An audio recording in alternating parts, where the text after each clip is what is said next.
Assalamualaikum warahmatullahi wabarakatuh. Kita jumpa lagi di channel kesayangan kita semua, pemirsa Sarjana Ngarit Channel. Ya, konten hiburan nih. Biasa siang-siang baru selesai pulang ngarit nih. Konten hiburan saja ya, pemirsa.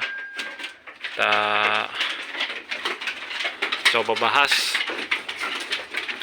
ciri-ciri indukan yang bagus atau bibit yang bagus.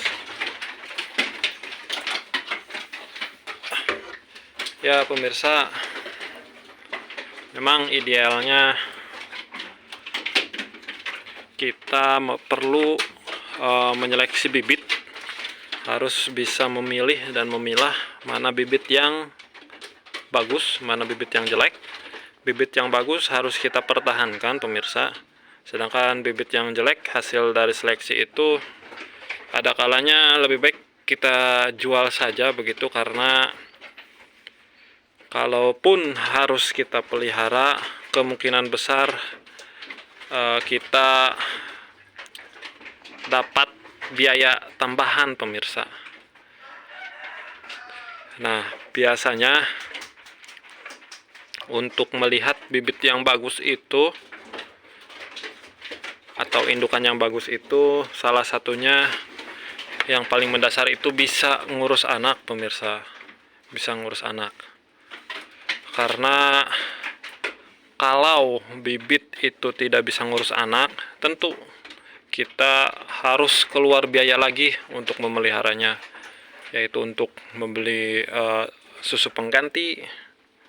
Kemudian dari segi waktu kita terpotong oleh maintenance untuk anakannya begitu.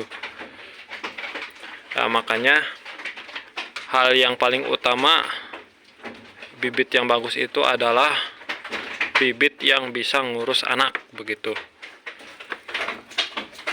Bibit yang mempunyai sifat keibuan yang tinggi. Contohnya apa nih? Begini contohnya tuh. Ketika anaknya nyusu, ya induknya diam induknya. Beda dengan bibit yang tidak mengurus anak. Biasanya tetendang, totoker pemirsa, alias gak mau diam kalau bibit yang jelek itu. Nah, faktor-faktor yang bisa mengakibatkan bibit itu jelek biasanya salah satunya itu genetik. Kemungkinan genetik dari turunan ke atasnya itu memang ada yang begitu.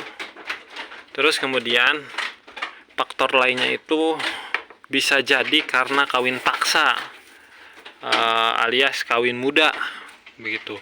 Ketika baru dewasa kelamin, belum dewasa tubuh sudah dipaksa dikawinkan. Nah, itu biasanya jadi sebab bibit itu tidak mau ngurus anak begitu.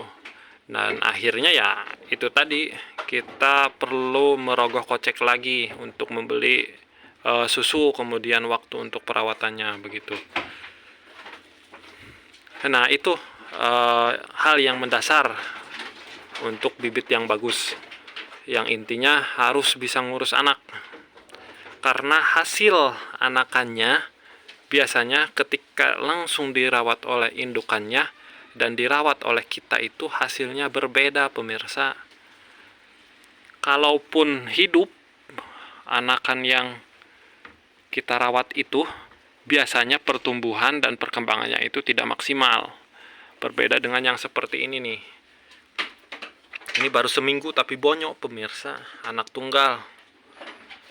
Jadi kebutuhan air susunya itu memang tercukupi nutrisinya. Berbeda dengan yang pakai air susu tambahan atau air susu pengganti begitu. Nah, jadi hal yang wajib untuk para peternak yang breeding perlu untuk seleksi bibit, agar ya itu tadi keuntungannya lebih maksimal. Begitulah sedikit itu berbagi konten hiburan, semoga ada manfaatnya pemirsa. Ya begitu sajalah, ini belum dikasih nama nih, baru 1 minggu kurang lebih.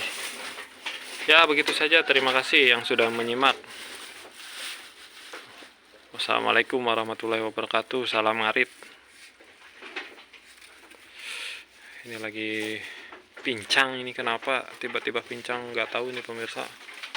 Si Raden ini adek kakak ini tuh, sama yang belakang itu.